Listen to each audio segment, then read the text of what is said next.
अभिवादन स्वीकार कीजिए ब्रजेश मिश्रा का। और आप देखना शुरू कर चुके हैं द डिबेट। बहनों भाइयों, इस वक्त क्या सबसे बड़ा मुद्दा क्या है? 2000 की नोट। संकट में है ये नोट और अगले 4 महीने के भीतर ये नोट की अकाल मृत्यु होने जा रही है। तो क्या होगा जिनके पास 2-2000 की नोट हैं?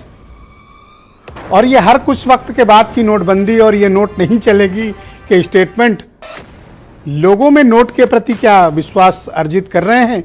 अर्थव्यवस्था के प्रति कोई उत्साह अर्जित कर रहे हैं अथवा नहीं? क्या मामला है? और कल का दिन बहुत महत्वपूर्ण है बहनों भाइयों। कल से यानी 23 मई से, मंगलवार से सुबह 10 बजे से बैंकों में 2000 के नोट की वापसी शुरू होगी। एक्सचेंज शुरू होगा, जमा भी कराया जा सकता है। हम इस अगले 1 घंटे चर्चा करेंगे कि ये जो नोटबंदी हुई है 2000 की, इससे क्या इम्पैक्ट सोसाइटी पे, अर्थव्यवस्था पे, गरीब, आम और ख़ास लोगों पर क्या फ़र्क पड़ने जा रहा है। आज की परिचर्चा का मुख्य केंद्र बिंदु यही है। बहनों भाइयों, एक और नोटबंदी, ये नोटबंदी 2000 के नोट की है। जब 8 नवंबर 2016 को पहली नोटबंदी आई थी, तब 1000 के नोट बंद कर दिए गए थे, ये कहते हुए कि ये काला धन को बढ़ावा देता है, अर्थव्यवस्था को प्रभावित करता है, आतंकवाद को प्रोत्साहित करता है और काले धन को बड़े पैमाने पर जमा करता है।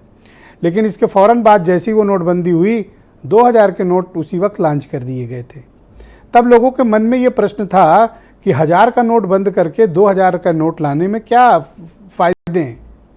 तो बहनों भाइयों, 7 वर्ष के बाद ये महसूस किया, 6 वर्ष कुछ महीनों के पश्चात, भारत की सरकार और रिजर्व बैंक ऑफ इंडिया ने कि 2000 के नोट हमें वापस ले लेनी चाहिए। इस नोट के वापसी की घोषणा हुई और कल से बैंकों में इसे जमा करने की तिथि भी है। यानी अगले 4 महीने तक, 30 सितंबर तक ये नोट बैंक में जमा किए जा सकते हैं। अब प्रश्न 2 उठते हैं। नोटबंदी के वक्त 2000 की नोट क्यों लॉन्च की गई 1000 का नोट बंद करके? पहला प्रश्न। दूसरा, 2000 का नोट मार्केट में लाने के पीछे का कोई थॉटफुल प्रोसेस था या बस यूं ही उसको लॉन्च कर दिया गया?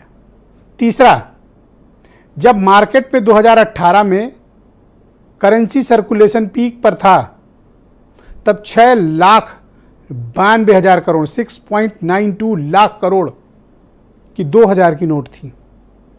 लोगों ने होर्डिंग शुरू कर दी, उसको रखना शुरू कर दिया और आज 2021 के आसपास का जो डेटा आया था वो बता रहा था कि महज 3,90,000 करोड़ रुपया चलन में आया।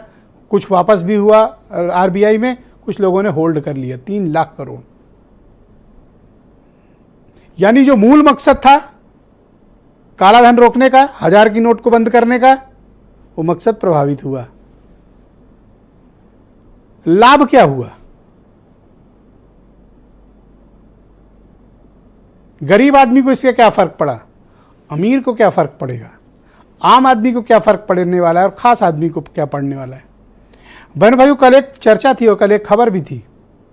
तमाम ज्वेलर्स के यहाँ जो सोने का रेट 63,64,000 प्रति 10 ग्राम है, 2000 के नोट के बदले अगर वो सोना दे रहे हैं तो 67,000 से 70,000 रुपया प्रति 10 ग्राम दे रहे हैं। फ़ायदा कौन बना रहा है? ज्वेलर्स बना रहे हैं। परेशान कौन हो रहा है? जो 4 पैसे कमा के रखा हुआ है। बहनों भाइयों, हर धन काला धन नहीं होता है। कोई धन काला या सफ़ेद नहीं होता है, प्रक्रिया काली और सफ़ेद होती है। मैं फिर उस बात को कह रहा हूं, कोई भी धन काला नहीं होता। धन अर्जित करके रखने की जो प्रक्रिया है वो काली या सफ़ेद हो सकती है। लेकिन इसमें पिस्ता कौन है? वो आदमी जिसके पास रिसोर्स नहीं है, जो कमीशन नहीं वहन कर सकता है, जिसने अकूत पैसे नहीं कमाए हैं। उसको 2000 की नोट बदलने में 1 घंटे नहीं लगेंगे, 1 घंटे नहीं लगेंगे, उसकी नोट बदल जाएगी। उसको क्या है, 2-4%, 5%, 10% कमीशन दे देगा। लेकिन परेशान कौन होगा? आम आदमी। क्यों? लाइन में लगना पड़ेगा। कहाँ? बैंकों में। क्या व्यवहार होगा पता नहीं, भीड़ कितनी होगी, नो वन नोज।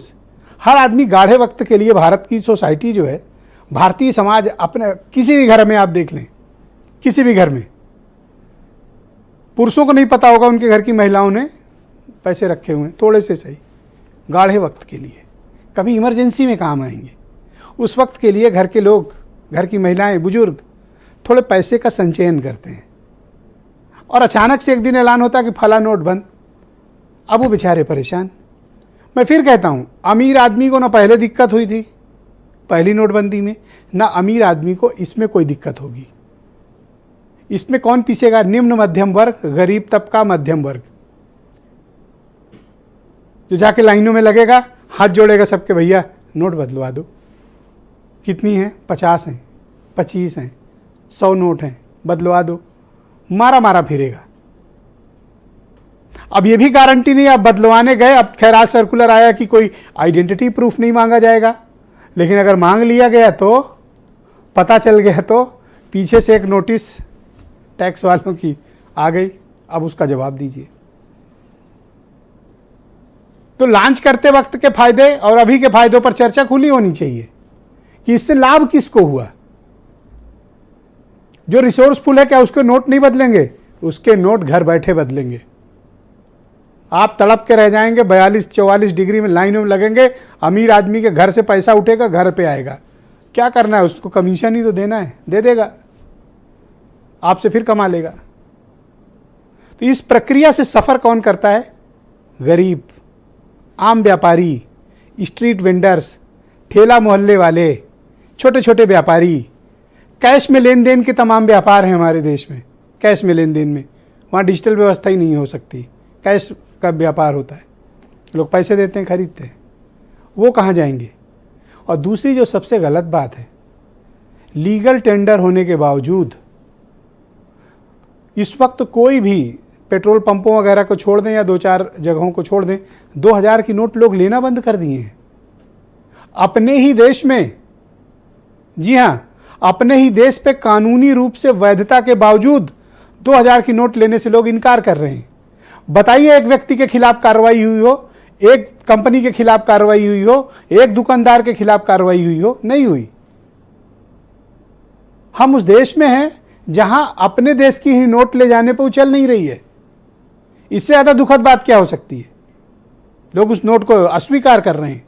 करें भी क्यों ना, उनके मन में भी फियर है कि भैया लेकर रख लिए, या ग्राहक को सामान दे के पैसे रख लिए, आगे गारंटी नहीं कि बैंक वाला क्या व्यवहार करे। हर 2 घंटे 4 घंटे में एक नया सर्कुलर, लोग परेशान हैं। और इन परेशानियों का वित्त मंत्री को भी चाहिए कि सामने आकर एक स्पष्टीकरण दें।